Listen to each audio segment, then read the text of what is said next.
കൊല്ലം മരുത്തടി ദേവീക്ഷേത്രത്തിലെ ഉത്സവത്തിനിടെ 6 അംഗ സംഘം ക്രൂരമായി ആക്രമിച്ച വിദ്യാർത്ഥി മരിച്ചു. പുത്തൂർ ഐവർക്കാല കിഴക്ക് കീച്ചപ്പള്ളിയിൽ ക്ഷേത്രത്തിനു സമീപം സോപാനത്തിൽ ഹരികൃഷ്ണനാണ് ചികിത്സയിലിരിക്കെ ജീവൻ നഷ്ടമായത്.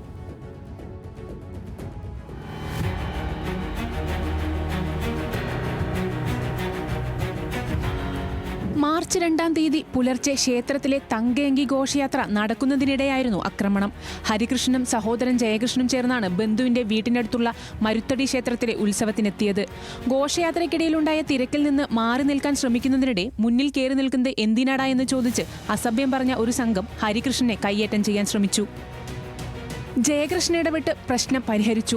ഘോഷയാത്ര ക്ഷേത്രത്തിൽ പ്രവേശിച്ചപ്പോൾ അന്നദാനം കഴിച്ചിട്ട് പോയാൽ മതിയെന്ന് പറഞ്ഞ് 6 അംഗ സംഘം ജയകൃഷ്ണനെയും ഹരികൃഷ്ണനെയും സദ്യാലയത്തിന് സമീപത്തേക്ക് വിളിച്ചു. അവിടെ എത്തിയപ്പോൾ സംഘം ജയകൃഷ്ണനെ മാറ്റി നിർത്തിയ ശേഷം ഹരികൃഷ്ണനെ ക്രൂരമായി മർദ്ദിച്ചു. തടികൊണ്ട് നിരവധി തവണ തലയ്ക്ക് ആഞ്ഞടിച്ചു. നിലത്ത് വീണ ഹരികൃഷ്ണന്റെ ശരീരത്തിൽ പലതവണ ചാടിച്ചവിട്ടി. ജയകൃഷ്ണനും രാജേഷും പിടിച്ചുമാറ്റാൻ എത്തിയെങ്കിലും മദ്യലഹരിയിലായിരുന്ന അക്രമികൾ ഇരുവരെയും ക്രൂരമായി മർദ്ദിച്ചു. പിന്നീട് അതിക്രമം നടത്തിയ സംഘം സംഭവ സ്ഥലത്ത് നിന്ന് കടന്നുകളഞ്ഞു. ചോരവാർന്ന് ഗുരുതരാവസ്ഥയിലായ ഹരികൃഷ്ണനെ ഉടൻ കൊല്ലം ജില്ലാ ആശുപത്രിയിലും തുടർന്ന് മേവറത്തെ സ്വകാര്യ ആശുപത്രിയിലും എത്തിച്ചു. പിന്നീട് മെഡിക്കൽ കോളേജ് ആശുപത്രിയിലേക്ക് മാറ്റുകയായിരുന്നു.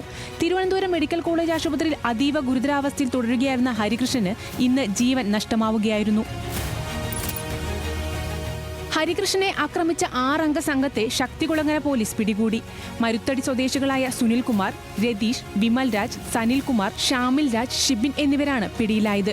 കോടതിയിൽ ഹാജരാക്കിയ പ്രതികളെ റിമാൻഡ് ചെയ്തു. ന്യൂസ് മലയാളം, കൊല്ലം.